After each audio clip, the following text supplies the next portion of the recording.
The National Security Advisor, Major General Babagana Monguno, has warned governors using tax to prevent opposition parties from mounting campaign materials in their respective states to stop. He said security agencies will soon descend on the tax. Addressing newsmen at the State House, Abuja, the NSA said when the law enforcement agencies move against the tax, there will be no hiding place for the perpetrators. He warned the governors to, let me quote him, call their capo regime to order because when we move, there will be no hiding place, end of quote. Also in Abuja, the vice presidential candidate of the Labour Party, Yusuf Baba Ahmed Datti, has expressed displeasure over the flagrant disregard by some political parties for the peace accord they signed in September 2022. Baba Ahmed, while addressing a news conference in Abuja, accused the ruling All Progressive Congress and its candidate, as well as the candidates of the People's Democratic Party, of alleged derogatory comments against his party and its candidate, Peter Obi. He therefore called on politicians and their parties to focus themselves on serious matters rather than demarketing other candidates.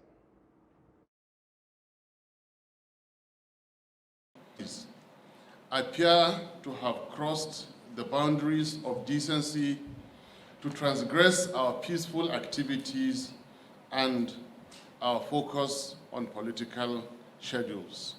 It is unfortunate that despite the noble objectives of this initiative, disinformation and misinformation about the Labour Party and its candidate have become fashionable in this election season.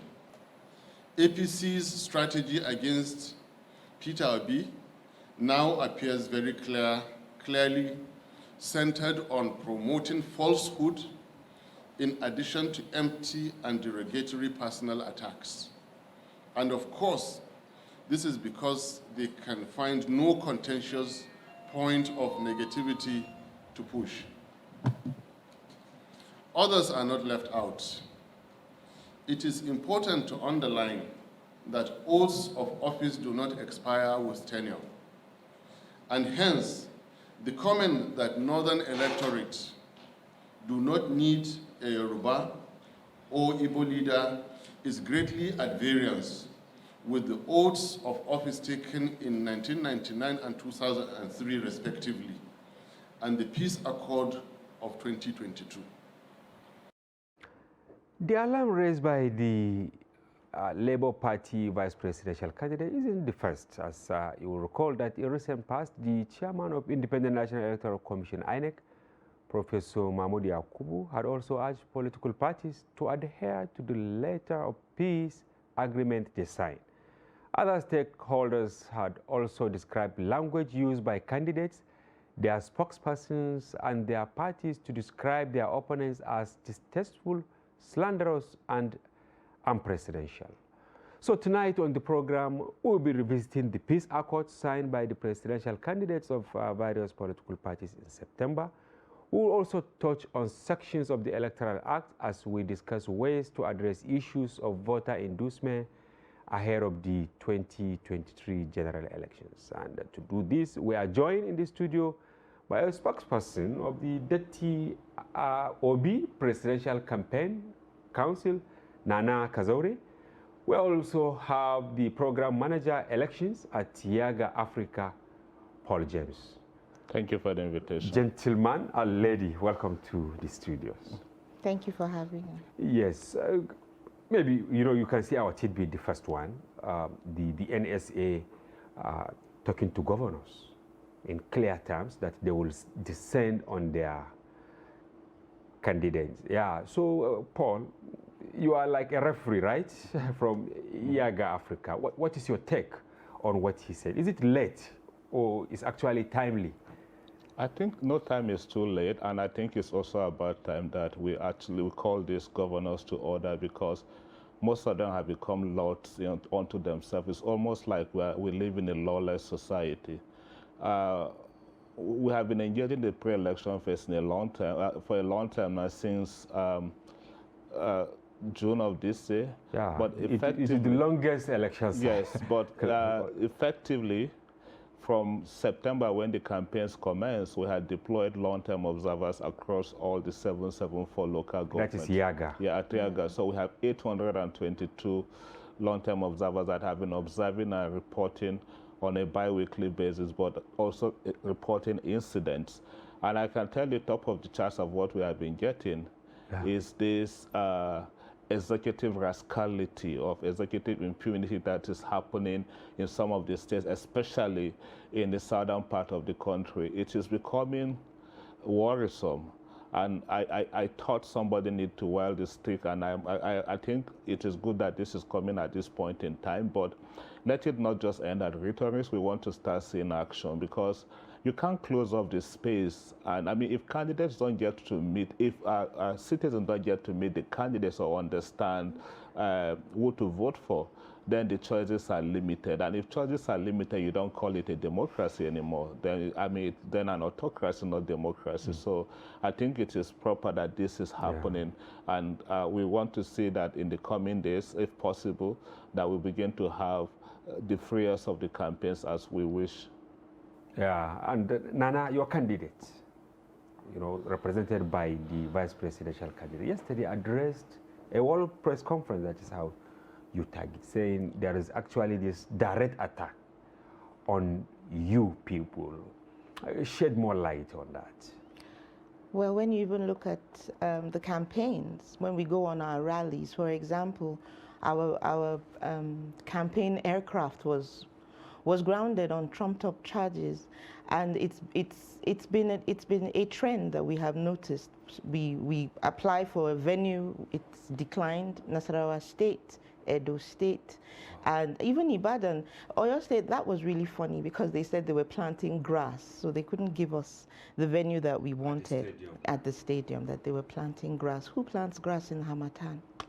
Anyways, but you know, we just ignore it and we keep pushing because the people are behind us. And I really appreciate what he said, Paul, what Mr. Paul said about, you know, the rascality and not allowing people feel free, you know. So it's wrong for people to be afraid to campaign. It is wrong for people not to be able to be free to express themselves, especially at a point in time like this. Because right now, candidates need to interact with their electorate. This is, and when people decide, I've said this before on this same program, I said what we have unfortunately in Nigeria are strong men and not institutions. And it's time for those institutions to get up and represent themselves for what they well and truly are. So fear-mongering during campaigns should stop. Because we are all free. It appears you are on the same page. Just yesterday and the day before, we reported in the Daily Trust what happened in Zamfara, for instance. You know, it was actually an opposition party candidate who went there, and before you know, key people, including a senatorial candidate who happened to be a former minister, Bilbis, I think, he was arrested, and they were accused of bringing down billboards of the ruling party. Up to now, we say our reporters should go so to get the photos of this. We are still waiting for that. Why do you think governors are not tolerant? In the same Zamfara, you can see, I think 2 months ago, some media houses were shut until after the intervention of NBC, when the governor now backed out. It is very unfortunate that this is a new narrative they want to start selling to Nigerians. In the past, the thing has been more about, we saw that tilted towards, the engagement tilted towards what people had termed stomach infrastructure or voter inducement. But at some point, when we started seeing citizens' resistance, we have seen states where election happened and people rejected vote buying. And now the new trend that we are beginning to see is weaponization of violence. It's not new. It doesn't just start now. I mean, if we can go as recent as even the election that happened in Edo and Ondo states from 2020, Edo had 18 local governments, Ondo had 18 local governments. Based on the pre-election assessment that we conducted at Yaga Africa, 12 of the 18 local governments in Edo had different shares of pre-election violence. 13 of 18 in Ondo, the same. Now, this is the same trend we're beginning to see pull into our elections. Zafra may not even, because you are spotlighting Zafra, that is why you are seeing this. Yeah, it happened in Kaduna. Yeah. It happened in Borno. It happened in Borno. Yes. It happened, yeah, of course, it happened in Ebonyi State. Yeah. So it's almost, if you just beam your searchlight in all the geopolitical zones, you find at least a state where in the last 7 days or so, that's, this kind of impunity had happened. So, I mean, that's what power does. It corrupts and corrupts absolutely. I mean, the beauty of election is that you don't have permanent winners and permanent losers. And that is, it can swing exactly, either way. And that is, I think, the kind of maturity you want to see in our democracy, that we have to accept that it's a cycle. Every cycle will come and go. When it is my chance to do that, I give the people the best and then allow others also the chance to thrive. I don't, sincerely, with what is happening in the build-up, my fear is if this trend continues, it will impact negatively on voter participation. It will impact negatively on turnout, because the ripple effect of all of this happening is that it affects the citizens, because the citizens suffers it, whether we like it or not. On the both sides of the divide, this political godfathers could be talking, and at some point they even have where they meet that we don't know. If you meet them in their own cycle, they are friends. But the image they portray out there is like they are at war. And that is the situation you see for every election. We go into election like we are going to war. You have to be effectively prepared before you engage the do or die affair. Do or die. So for a citizen that doesn't feel safe, for instance, doesn't feel his security is guaranteed with what is happening, because they say when two elephants fight, it is the grass that will suffer. So when they feel that the giants are fighting, of course, they'll begin to consider their personal safety first before they think about engaging in the process. So I'm looking at, in the broader sense of it, how this will even impact on the participation. Like this one, like you say at the opening, I think it is time that perhaps the executive needs to step in and call all of these governors to order. Yes, and Nana, then what is the hope of people or parties that appear not strong enough to fight back? Because, for instance, you say you were denied venue in Nasarawa. Even though the order claim of grounding your aircraft, of course, regulatory agencies, they said certain issues were they not came up with two stories. Initially, when we raised an alarm about our craft, the first thing that was said, there was a denial by the NCC that no such thing happened. 2 hours later, then another communique comes out and says it's regulatory issues. Regulatory issues, if anybody knows my principal, he's somebody that respects the rule of law. So he's not the sort of person that would go deliberately or even not deliberately to flout, so you can see that the powers that be were at play there. Let's call a spade a spade. What I do appreciate that the vice presidential candidate for the Labour Party has done is that he has set, we've always set the pace. Labour Party has set the pace to say, let these things stop. Let us face the issues. Let us, let's do things properly and stop the personal attacks. It's because, I might be a young politician, not in terms of my age now, but in terms of politicking. What has happened is I found out that politics is such an emotional, it's very emotional to the people who are, who participate in it. So when the leaders seem, like he said, in behind closed doors, they're friends. But when they come out and they say the kind of things that they say, they incite the polity. And those people might take the laws into their hands to do wrong. For example, we understand there's been insecurity in Kaduna, but then our Labour Party women leader for Kaduna South was slain. We do not know if it's as a result of insecurity or if it's politically inclined, and that's a worry. So you can imagine that there would be women from Kaura who are now afraid and may not want to be from whichever party now. all the people, all the political players from the parties that cut across Nigeria in that geopolitical zone, what has happened is that you have created fear, and that might affect the outcome. But we are hopeful that with our campaigns, and the media plays a very strong role. I remember growing up, my mom, though she passed away 26 years ago, she was a journalist by profession, and I remember she was very proud at the time when media played a very huge role in asking for for Nigeria to become democratic, especially during the MKO time. I might have been truly young, but I remember her being very proud and always reading and always having something to say about it being time for Nigeria to return to a democracy. Okay, Paul, this question is a bit tricky because it's about separating emotions from reality, and also the allegation that sometimes upcoming parties, we don't want to use the word smaller parties, we say upcoming parties, sometimes they do a kind of clickbait using another way. For instance, if they know nobody will notice their presence, they now do certain things actually to provoke action from maybe the ruling party in the state, or from a kind of blackmail of sort, just for them to be heard, because it's not that they want to get attention. What is your take, and how do we actually separate real politicking from, whipping up sentiments and emotions? Well, before I answer that, it just reminds me, recently I got a call from Zamfara, a young politician too, that had lost out of the primaries, and he wanted me to give him strategies where he will make noise and remain in this space. For some of them, that is just the strategy. Some are not just looking for the now, they are looking for the after. They are looking for if I'm relevant in this space, even if I don't get elected, by making noise. By making spurious allegations. Exactly. Maybe by the time the other candidate gets elected, they may draw me closer and perhaps pacify me with some appointment or some contract.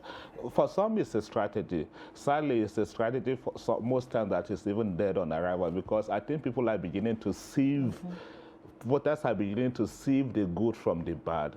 People are tired of the old order. People are really focused on the new narrative, which are the issues. You can continue to malign people. You can continue to do whatever you want. I think once a choice is made, the ballot is always there to make the difference, and that is what will happen in 2023. Yeah. Now, the Electoral Act, what did it actually say in respect to election? We have something on the screen there. It says, according to Section 92, subsection 2, it says abusive, intemperate, slanderous, or base language or insinuations or innuendos designed or likely to provoke violent reaction or emotion shall not be employed or used in political campaigns. Nana, why are politicians using most of these things decried by the Electoral Act? And this cut across party lines. It's because, like, they're part of the old order. I believe Nigeria, because Nigeria it's just 23 years old, our democracy is young. We just came out from a dictatorship.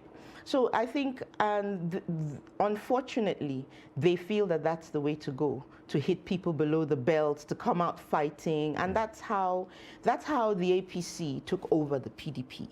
But you see, that's not what Labour Party does. We are very, very focused in what it is that we're doing. It's about serving the Nigerian people. Nana, you always say this when you come on stage and wherever you go, that Labour Party supporters are decent. But people are really accusing Labour Party of cyberbullying.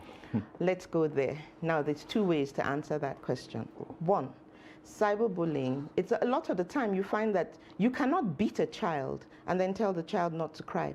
There's a difference between what you call abuse and people who are, I would rather say they are enthusiastic. we receive a lot of abuse. Like I told you, I might be a young politician, but I've been called all manner of names. I've been called an R.E. tard. You can't be young if you are a spokesperson in that campaign, meaning well, you're all in right. terms of politicking, okay. That's what I mean. I'm not talking in terms of my age now.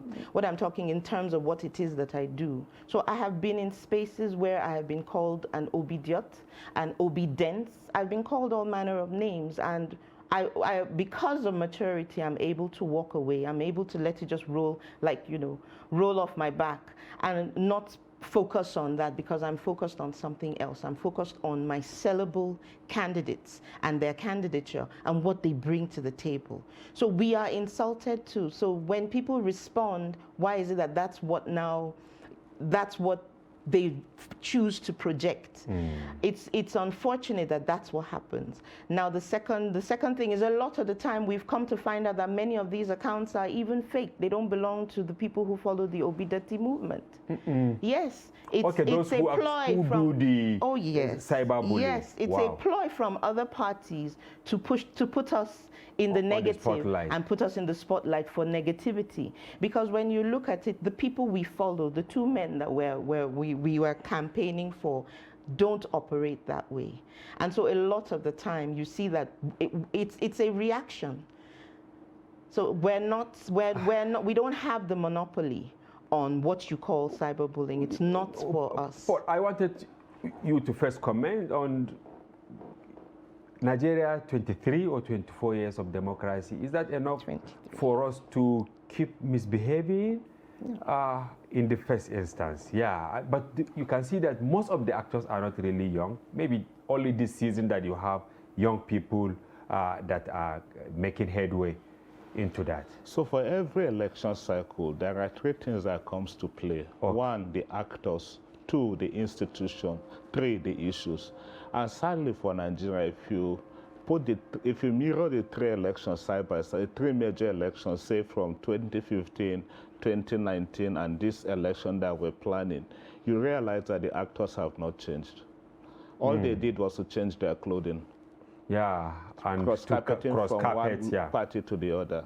So they have stuck with the old ways of doing things. They have refused to move on. Now, what are they doing? Attacking institutions. Institutions of INEC, for instance. Yeah, symbol of authority. Abusing even the institution itself that they represent, the institution of the political party. Because if you understand a political movement and what it stands for, some of these things that are happening will not be happening. Parties have ideologies. Parties have reasons why they are there. Parties are supposed to be vehicle, for instance, for citizen mobilization, for voter education, and all of that. But it is the contrary that the politicians are doing, or that is happening. And then the issues as well. The issues have remained the same. The same old promises, the same old ways of abuse, attacks, and all of that. So, like I said, it is the same order. They have refused to move on. And then it is now incumbent on Nigeria not to wait for them, because they are stuck in how they do things. Yeah. I think, I don't think 23 is young anymore, to be honest, with all sense of responsibility. Yeah.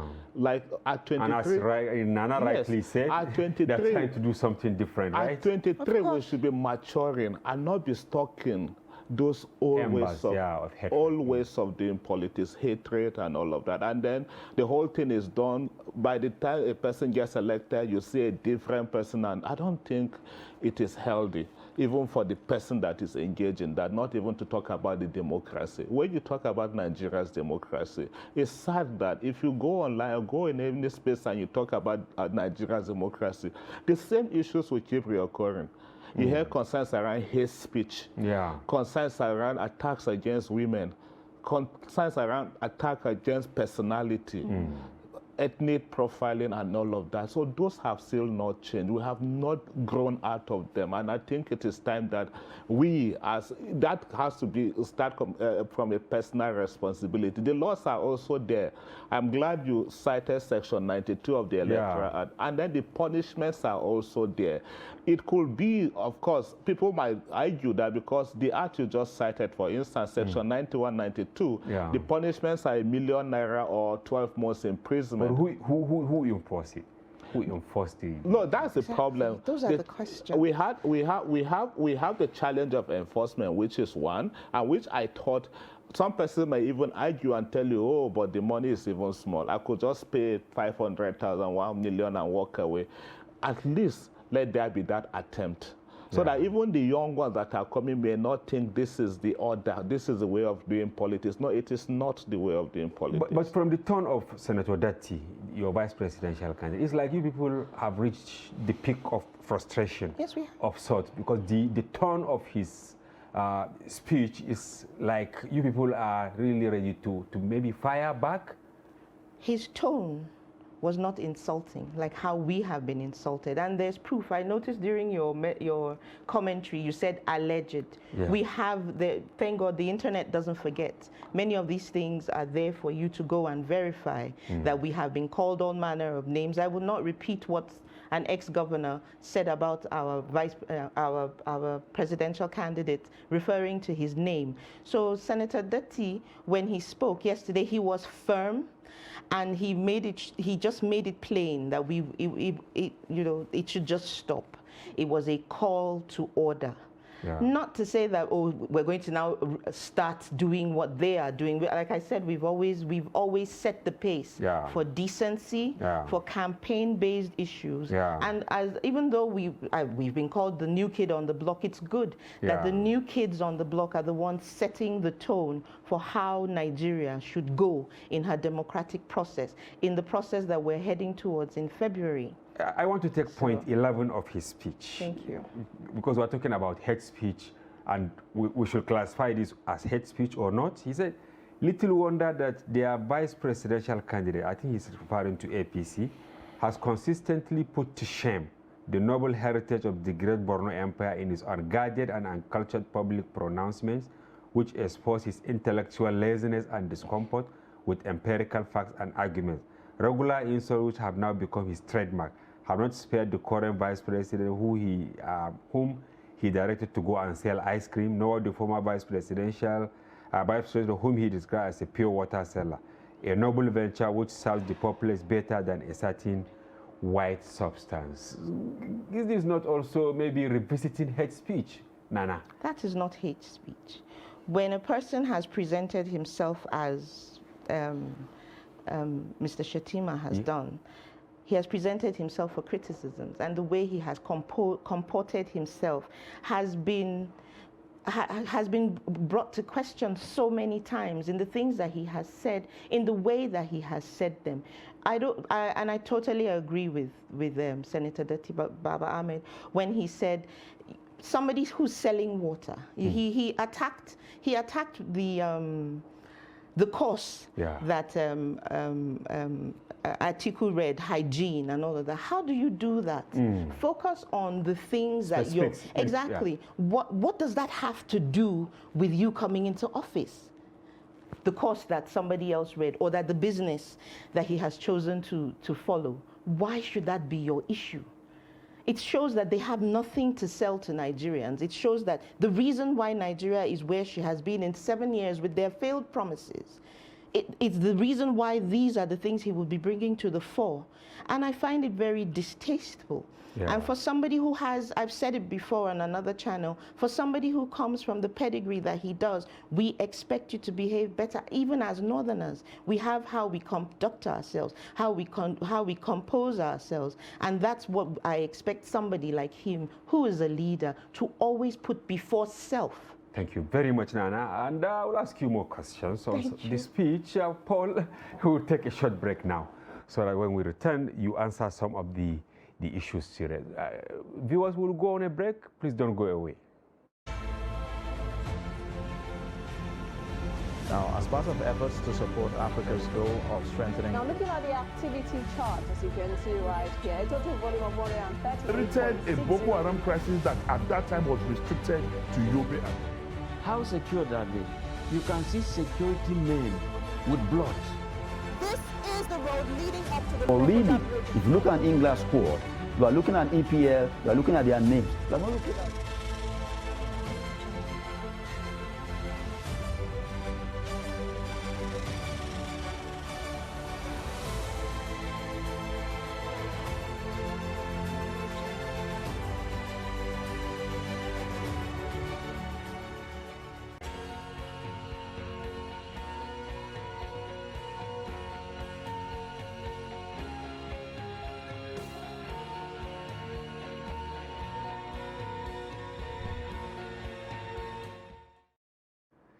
Welcome back. If you are just joining us, this is Daily Politics on Trust TV. Do well to follow the conversation across our social platforms as Facebook, Instagram, and watch us live on YouTube. Yes, we have in the studio Paul and Nana from Yaga Africa and Labour Party. Before we continue, we'll take this short report on election offences.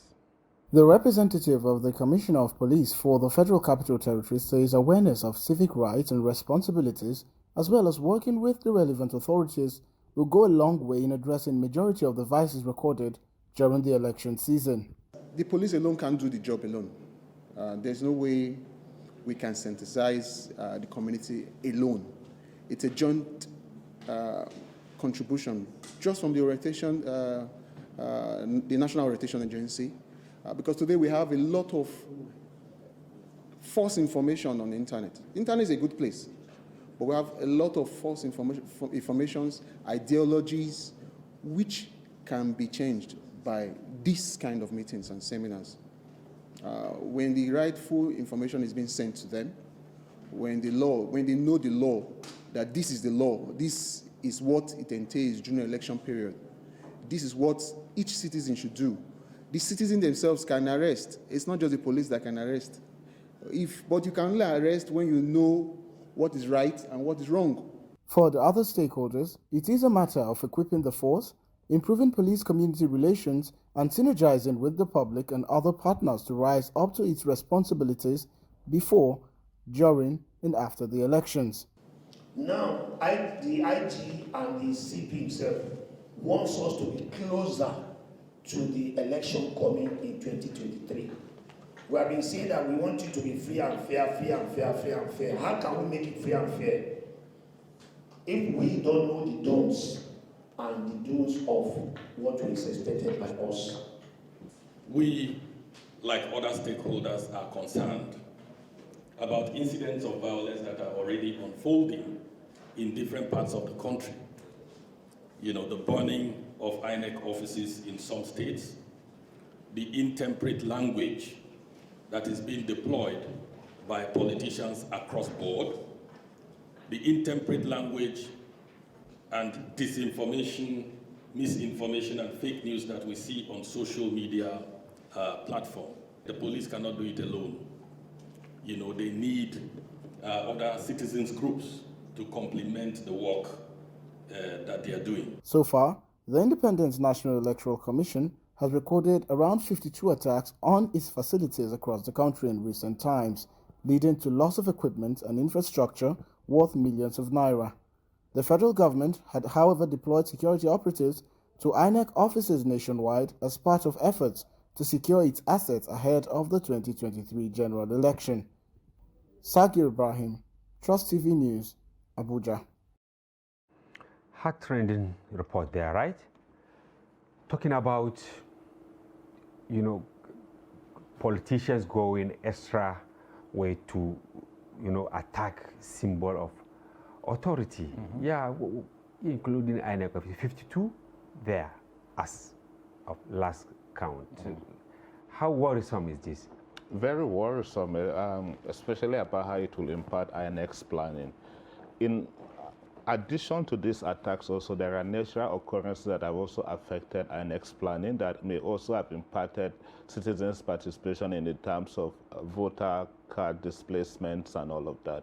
But then it's even the attack on INEC that is worrisome. The attack on INEC is both the INEC as an institution and also the kind of injection that is also happening into INEC by politicians. Yeah. There are recent appointments that happened by the president, 19 appointments, with some INEC officials that have questionable character, with some of them that have been on the ballot in the past, which of course, whether it's some of them carry members, whether it's a lacuna that we still have in our law that had refused. But probably, don't you think the president wasn't aware? Because the president cannot operate in a vacuum. Maybe some people actually gave the name and the advice. When those names came out, there was uproar. Citizens protested because what simply just happened there is a simple case of it doesn't matter whether you shout or not. But then in the other sense also, it's just telling you what to expect in 2023, that INEC as an institution is under attack, both from external and also from within, because some of this could even start from within, and that is why we need to also keep an eye on INEC. Not only that, also, if you look at some of these appointments that are happening now, how many months to the election?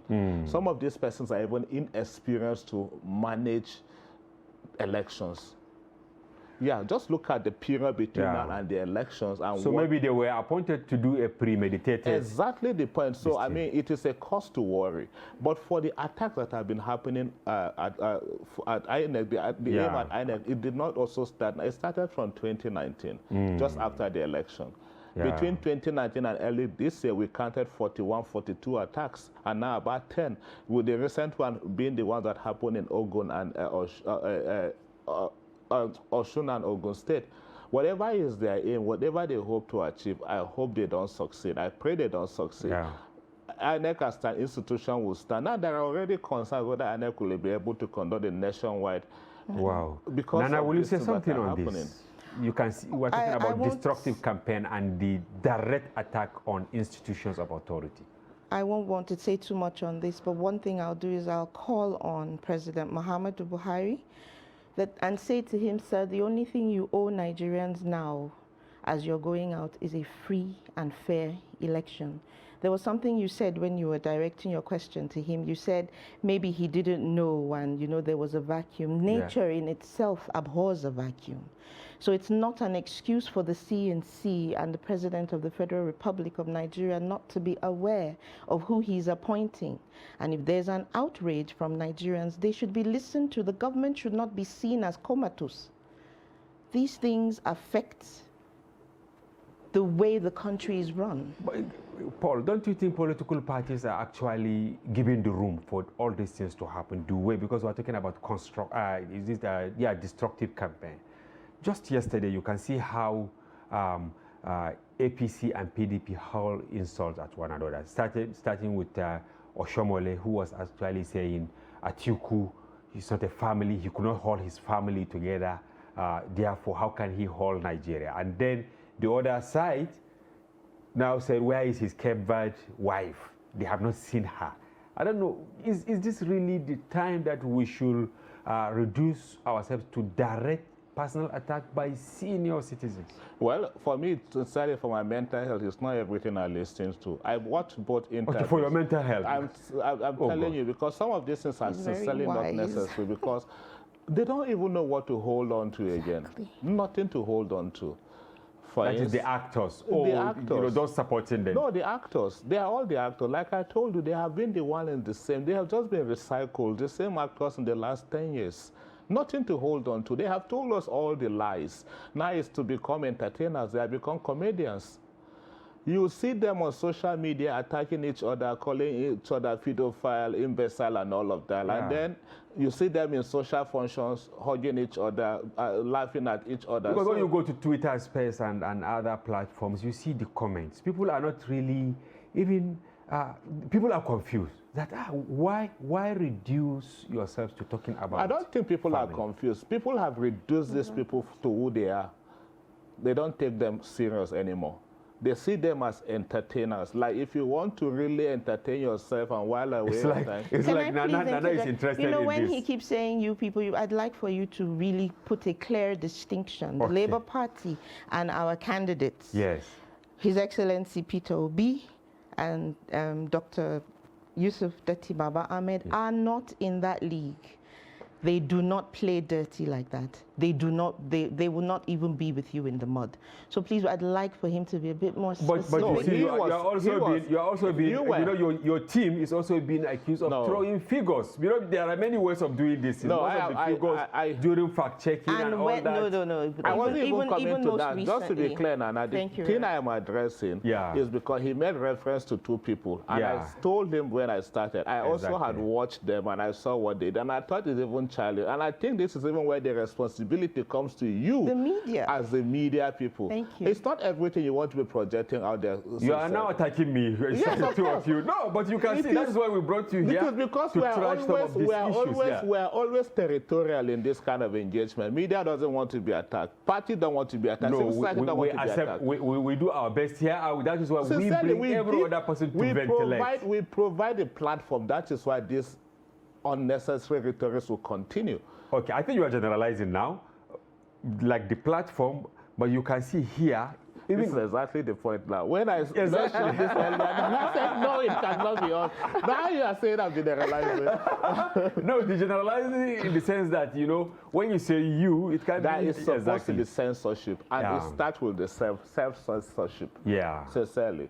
It comes with a personal responsibility. You don't come on air and be washing somebody you claim to be your friend in the public space. Exactly. I don't think it is. Yeah. So Nana, what are you doing differently in Labour Party? Because you are being accused of also your candidate throwing figures, Mr. Figures. That is such old news, and it's funny, it's comedic when you people like to, the media, always want to bring it up. When last has anybody, even the town hall meeting that the Arise newspaper did, when they fact-checked him and they were now wrong, he corrected them and they checked and they said he was right. I don't see any reason, and Senator Baba Ahmed on Arise TV, I cannot give the full details, but I remember he even said it, he said, Nigerians have to, well, the people who complain about this need to understand the difference between statistics, data, and index. So they should go and educate themselves, reorient themselves, verify. That's why we have things like Google. Okay, the Tony Blair Institute, you know, we had the report. Yes, 1,252 people were killed, you know, as a result of election-related violence. And they expressed fears that we may see the worst in the coming election. What is your take on this? Well, I have not. As a credible institute. Somebody shared the report with me this morning, but I've not this morning, yeah, because we had an exclusive actually. We ran it in the paper. Yeah, before so I've not had the chance launch. to read it yet. But I think these are worrying signs. But then also, sometimes I sincerely don't want to be dwelling on the negatives. The issues are always there. It's just to continue to appeal on the government, because at this point is to start appealing to the government to just ensure a secured environment where people can truly go and engage in the process. There have been some improvement in recent times, especially on the major roads, because my concern before now is even about INEC logistics. How will INEC move materials and all of that? And then those pockets of concern that are happening that are even unreported. People are killed on a daily basis that are not reported. This is coming up because Tony Blair is some popular figure that people know. A lot of other ones are happening. We need to start also getting from the government angle communication about what the government is doing to inspire confidence, what the government is doing to just tell people we are there. We know these threats are there, but this is also the level of our own level of efforts to see how we stem this thing even before the election. I mean, that should be live before we even talk about the election. I don't also want, my concern about this and why I sometimes don't feel like, comfortable. Yes, I don't want us to also use this insecurity as an excuse for tenure elongation, because sometimes it will also be deliberate if people don't act. We have seen in the past where there was a request, shift the election by 6 weeks, this election by these dates. If these things are not how, if these threats are there and these threats are real, we need the government to start acting. We need the government to start speaking to us about what they are doing to control it. Yeah. So the report we just watched before the commencement of the second part of this conversation, there is this concern about strengthening institutions like the police to equip them so that they will now man polling units to enable people exercise their franchise. Yes, will that be possible between now and February? We have about 3 months or less. That's where agencies like the National Orientation Agencies come in. That's where the Ministry of Information come in, where you educate the people, where you let people know that, okay, the police is here to protect you, civil defense, and, you know, it's the onus is on the government, That's just it. It is their responsibility to secure the lives and property of Nigerians. So like he said, the only thing that we have to do is we keep appealing to them and we keep putting it out there, because you know it's so sad that right now people just die in Nigeria and it's just a statistic and life goes on. It's as though, I don't know, the word dabba keeps coming to my head. We're almost as if we're just, and you know, it just, it's we sad. reduce life to nothing. Exactly, we reduced it to nothing, and that's the tragedy. Yes, yes. Paul, the ratio of police to, you know, the citizens, is it 1 to 1,000 or 1 to 1? Because it is worrisome. There are less than 300,000 according to. It is worrisome. In some reports I heard about less than 400,000. I don't have the actual We statistics. too, we don't have, and they are not really willing to give. That is why communication is very important. These are supposed to be but they say it's really private, so that these are scare people not to even go out. But the point is, when off-cycle elections happened, we saw heavy deployment, heavy concentration of police, almost like we are in the place of war. Anambra, but they are off-season, and that is why maybe you have exactly. Anambra, about 34,000, I think Ekiti, about 19,000 or there. But that is what they told us. Now, for a national election, election to be conducted in 176,000 polling units. Wow. 176, and if each of these polling units with less than 400,000 policemen. And if each of these polling units should have at least a minimum of 2, because there is one that is supposed to be at the polling unit and some other one also stationed not too far from the polling unit. I know sister security agencies will be there to provide other support. But then, how many of these security are also with politicians and all of that?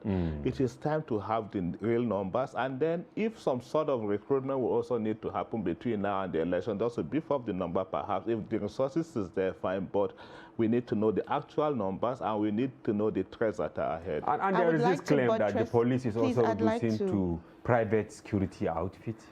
I would like to even buttress what he's just saying, because that also tells us as Nigerians that we also have the responsibility to be of assistance to even one of the spokesmen there said that any other person can arrest using it's ground also rules, our collective and communal responsibility to be of assistance. Okay, maybe I will ask you the last question. You know, at last briefing by INEC, if I remember clearly, if it was the last, this issue of rerun election. When you had that story of rerun election, what came to your mind? You really don't know what came to my mind. Yes. But for me, that just showed that there's a huge, if anybody was ever in doubt of how powerful and how strong the Labour Party and the supporters and the electorate have come, then that just tells you that we are there.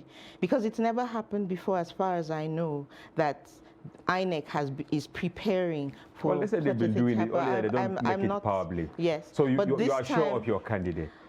Yes, they are very sellable candidates, and yes, Paul, I'm sure of it. On the run, what is your take? Maybe that should be the final. Well, it will likely go there, but I think that is also why voter education like this is important for Nigerians to understand what could be the circumstances.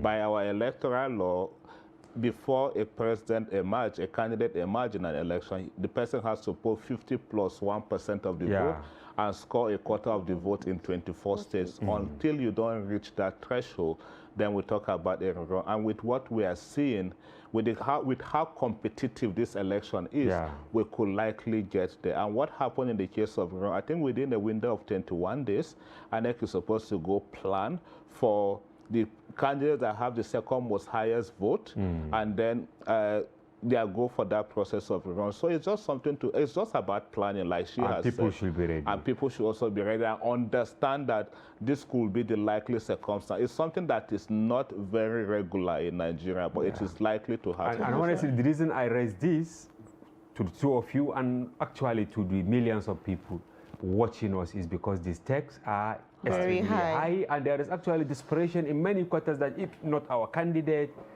nobody. Meaning that we all have responsibility to do the right thing. Thank you very much, Paul, from Yaga Africa. You are Program Manager Elections. Nana Kazaure, spokesperson from the OB30 campaign Presidential Campaign Council. Thank you, for coming to the program. Thank you very much. Viewers, that's a wrap on today's program. Hoping you enjoy it and be with us for another interesting edition next time. For now, I'm Hamza Idris. Bye-bye.